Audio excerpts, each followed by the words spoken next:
अस्सलामुअलैकुम AXL tips के नाज़रीन। तो आज बहुत ही इम्पॉर्टेंट किस्म का एक मसला जो है वो आपके साथ मैं शेयर करूंगा कि अक्सर भाई जो हैं वो सवाल करते हैं कि जो नफस है पीनस अज़ू की कितनी लंबाई होनी चाहिए जो कि एक फ़ीमेल जो है वो बर्दाश्त कर सकती है, या कम अज़ कम वो कितनी होनी चाहिए कि आप वो औलाद पैदा करने के काबिल हों। ठीक है, एक तो होता है ज़ू को बड़ा करना। आपका ज़ू कितना मतलब छोटा है तो कितना बड़ा होना चाहिए, ये बहुत ही इंपॉर्टेंट किस्म का सवाल है।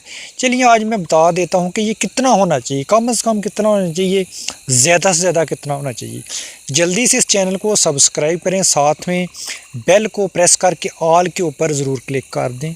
देखें जो ज़ू है उसकी जो कम से कम लंबाई है वो 3 इंच होनी चाहिए। ठीक है, और इससे बड़ा 9-10 इंच तक है तो कोई मसला नहीं है, लेकिन अगर 3 इंच तक है तो वो आप जो औलाद पैदा करने के काबिल हैं। असल में बड़ा जो ज़ू है उसका ये मतलब नहीं कि वो हम्ल जो है वो जल्दी ठहरा देता है, भाई ऐसी बात नहीं है। असल में हम्ल ठहराने के लिए जो कीड़े होते हैं, मनी के जो सीमन होता है वो ठीक होना चाहिए। अगर आपके कीड़े जो हैं स्पर्म ठीक हैं तो हम्ल ठहराने में कोई भी मसला नहीं बनेगा। अगर वो ठीक नहीं उनका इलाज करवा लो।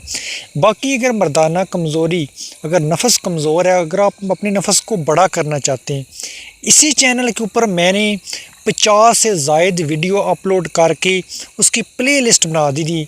उसका नाम ही मैंने रखा है मर्दाना कमज़ोरी, प्लेलिस्ट का नाम रखा है। आप उसके ऊपर जाएं, जो चीज़ आपको आसान लगती है, चाहे वो खाने वाला नुस्खा है, चाहे वह कोई तला है, लगाने वाला तेल है, वो सारे मैंने आसान तरीन नुस्खे जो हैं वो बता दिए। आप जाके वहाँ फ़ायदा उठाएं और बहुत ही इंटरेस्टेड किस्म की जो मालूमात हैं मैंने आपको फ़राहम की हैं। चैनल को सब्सक्राइब